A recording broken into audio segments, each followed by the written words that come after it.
Olá pessoal, vamos aqui para a correção da atividade de física de semana passada, que foi dilatação volumétrica e dilatação superficial, tá certo? Na primeira questão ele falava que uma chapa de cádmio, onde o coeficiente de dilatação linear dela é 42 vezes 10 a menos 6, é retangular, de comprimentos de 10 centímetros e 15 centímetros a uma temperatura de 30 graus Celsius. Determine a área da chapa a 80 graus Celsius. Então, eu tenho aqui a minha chapa retangular com as dimensões de 15 e 10 centímetros. Para eu calcular a área inicial dessa chapa, eu multiplico 15 vezes 10, chego numa área de 150 centímetros quadrados, certo? A variação de temperatura vai ser 50 graus Celsius, porque ela saiu de 30 e foi até 80 graus Celsius. O meu coeficiente de dilatação volumétrica vai ser 2 vezes o coeficiente de dilatação linear. Então, 2 vezes 42 vezes 10 elevado a menos 6, eu chego no meu coeficiente de dilatação superficial de 84 vezes 10 elevado a menos 6. Então, sabendo dessas informações, eu posso calcular agora a variação que teve no comprimento, na expansão da minha área, através da fórmula ΔA é igual à área inicial, vezes o meu coeficiente de dilatação superficial, meu beta, vezes a variação de temperatura. Então, meu ΔA vai ser 150 vezes 84 vezes 10 a menos 6 vezes 50. Realizando o procedimento matemático, eu chego no meu ΔA em 630 mil vezes 10 a menos 6. Se eu quiser colocar na forma de numeral, eu tiro notação científica e chego em 0,63 centímetros quadrado. Esse ΔA aqui é a variação que aconteceu no tamanho desse meu objeto retangular. Para eu saber a área final que ele pede na questão, eu preciso somar essa variação com a minha área inicial, tá certo? Então, minha área final vai ser a área inicial mais a variação da área.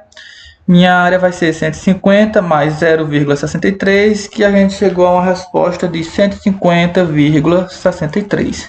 Então, a minha primeira questão consiste somente em realizar esse procedimento. Segunda questão. Uma placa retangular mede 10 centímetros por 20 a uma temperatura de 0 graus Celsius. O coeficiente de dilatação linear do material que constitui a placa vale de 20 vezes 10 elevado a menos 6. Determine, letra A área da chapa. Então, para eu calcular essa área inicial da chapa, eu vou multiplicar 20 vezes 10 e eu vou chegar na minha resposta de 200 centímetros quadrados. Letra B, o coeficiente de dilatação superficial. Então, como ele vai crescer em duas direções, eu vou multiplicar o meu linear por 2. Então, 2 vezes 20 vezes 10 a menos 6, eu chego na minha resposta que é 40 vezes 10 elevado a menos 6. Letra C. A variação da área da chapa quando a temperatura sobe para 50 graus Celsius.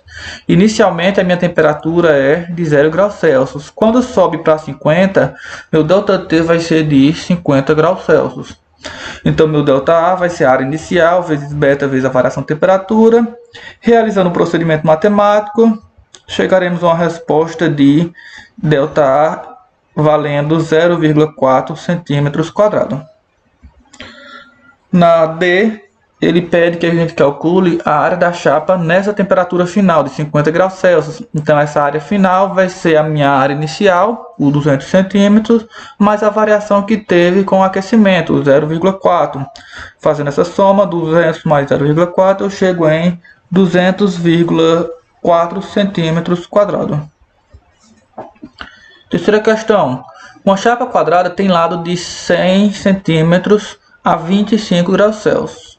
Sabendo que o material tem coeficiente de dilatação linear de 1,5 vezes 10 elevado a menos 5, determine.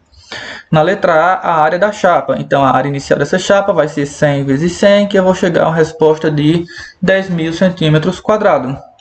Letra B, o coeficiente de dilatação superficial. Como essa minha chapa ela aumenta em duas direções, então vou ter beta é igual a 2 vezes alfa.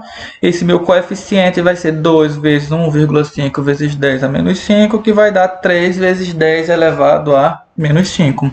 Letra C, ele pede que a gente determine a variação da área da placa quando a temperatura sobe para 75 graus Celsius.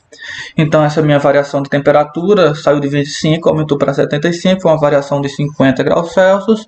Então, eu vou utilizar a fórmula ΔA, é a área inicial, vezes o meu coeficiente de dilatação superficial, vezes a variação de temperatura. Resolvendo o procedimento matemático, eu chego aqui em um ΔA de aproximadamente 15 centímetros quadrados. Para eu saber a área final da chapa, eu vou ter que somar a minha área inicial mais a variação que esteve na área. Minha área inicial foi de 10.000 centímetros quadrados, mais a variação aqui foi 15 centímetros, eu chego a uma resposta de 10.015 centímetros quadrados. Bem, na quarta questão, ele fala que tem um paralelepípedo a 30 graus Celsius, que tem dimensões de 10, 20 e 40 centímetros e é constituído por um material que o coeficiente de dilatação linear é 5 vezes 10 a menos 6. Ele pede que determine o acréscimo do volume em centímetros cúbicos sofrido por esse paralelepípedo a uma temperatura de 130 graus Celsius. A partir das dimensões 10, 20 e 40 centímetros cúbicos, eu posso calcular o volume desse meu paralelepípedo.